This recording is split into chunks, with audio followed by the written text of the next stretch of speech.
Com us dèiem, estem davant de l'edifici de l'Espora, que crec que és un edifici que exemplifica molt bé que aquests problemes d'habitatge, que l'especulació urbanística no és només una cosa que passa a Barcelona, que passa a Tarragona, que passa a València. No, això també passa aquí, passa als nostres pobles. Als nostres pobles, i en aquest cas concret a Cardedeu, també hi ha propietaris i també hi ha grans propietaris que decideixen construir no per donar l'ús que té l'habitatge, que és un sostre per les persones, sinó per fer diners, per especular. Això és un exemple perfecte de l'especulació urbanística al nostre poble.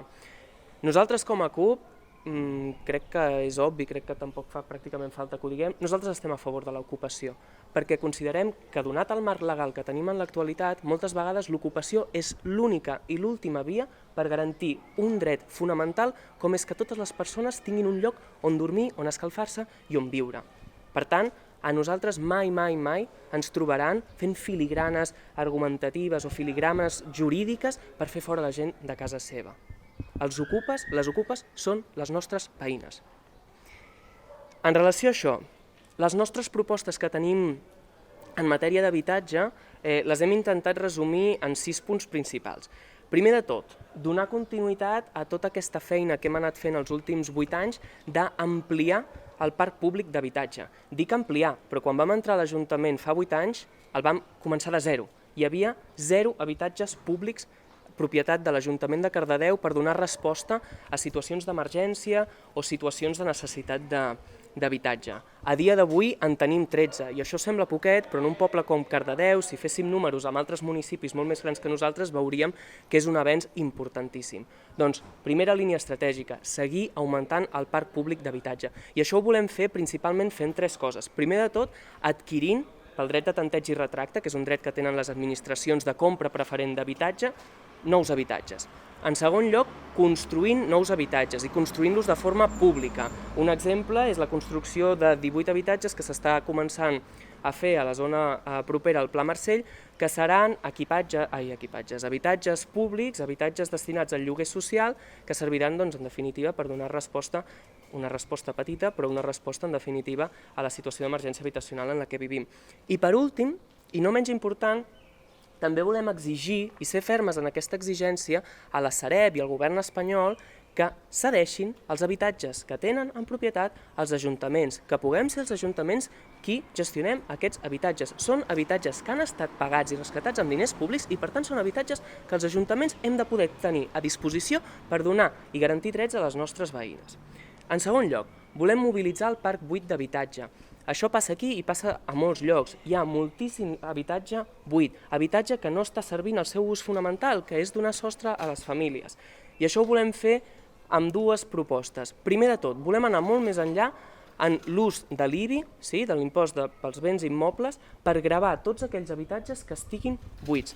Volem gravar i volem sancionar a través de l'IBI tots aquests habitatges perquè això no pot ser. L'habitatge ha de complir el seu ús social. No pot ser que s'estiguin omplint de teranyines i esperant el bon moment per ser venuts i per guanyar calés. En segon lloc, també tenim una proposta que és impulsar i ajudar en aquest impuls a una cooperativa que tingui la possibilitat de mobilitzar tots els habitatges buits. En resum, seria una cooperativa que el que faria seria, amb contractes de cessió d'ús o altres fórmules que caldria estudiar, arribar a acords amb propietaris que tenen pisos buits, que els cedeixin en aquesta cooperativa i que sigui aquesta cooperativa qui ofereixi contractes de lloguers, ja sigui a joves o a famílies en situació de vulnerabilitat que necessitin aquests habitatges. Per què aquesta fórmula ens sembla interessant? Doncs perquè aquesta fórmula pot garantir algunes mesures que poden resultar beneficioses o facilitadores de que aquests propietaris que tenen pisos buits els posin en el mercat de lloguer. En tercer lloc, volem ampliar el servei que tenim actualment d'habitatge. Volem, en primer lloc, crear un espai físic on tota la població de Cardedeu pugui dirigir-se a resoldre qualsevol dubte, qualsevol problema en relació amb l'habitatge, i en segon lloc volem que aquest espai físic, aquesta oficina d'habitatge, que no tenim del tot clar si dir-li així, tingui un espai i compti amb la presència dels moviments socials vinculats a l'habitatge. Per què? Perquè està resultant que són els moviments socials els qui estan podent superar tots els límits i tots els marcs legals per oferir garanties i respostes a les persones que tenen necessitat d'habitatge. En quart lloc, seguir fent el que fem, atendre a les situacions d'emergència habitacional. En primer lloc, seguir fent feina política i tècnica per aturar desnonaments. Mireu, en l'últim any i mig a Cardedeu, amb la feina que s'ha fet des de la regidoria d'habitatge, hem aconseguit aturar 50 desnonaments. I això no s'explica, i això no es veu, perquè per sort sembla que només passen els desnonaments que s'acaben executant. Però darrere d'aquests 50 desnonaments hi ha moltíssimes famílies que per sort han pogut tenir un respir i no els han fet fora de casa seva. I en segon lloc, també volem continuar oferint alternatives per a totes aquelles persones que, malauradament, són desnonades de les seves cases, alternatives en clau d'habitatge d'emergència, temporal, etc. També volem seguir pressionant i denunciant les institucions responsables de garantir el dret a l'habitatge que estan precisament no assumint aquestes responsabilitats. I quan diem aquestes institucions parlem, primer de tot, de l'Agència Catalana de l'Habitatge, el Govern de la Generalitat, però també el Govern espanyol, que no estan, diguéssim, assumint la responsabilitat que la seva sacrosanta Constitució diu que tothom té dret a un habitatge.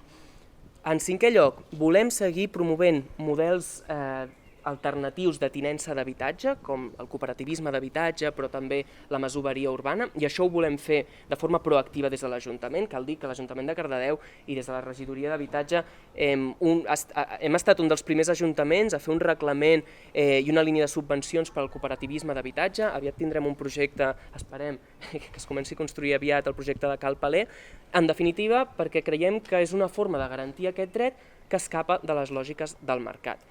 I per últim, i no menys important, segurament fins i tot molt més important, és que tenim moltes ganes i molta convicció d'obrir nous fronts de conflicte amb els grans tenidors a Cardedeu.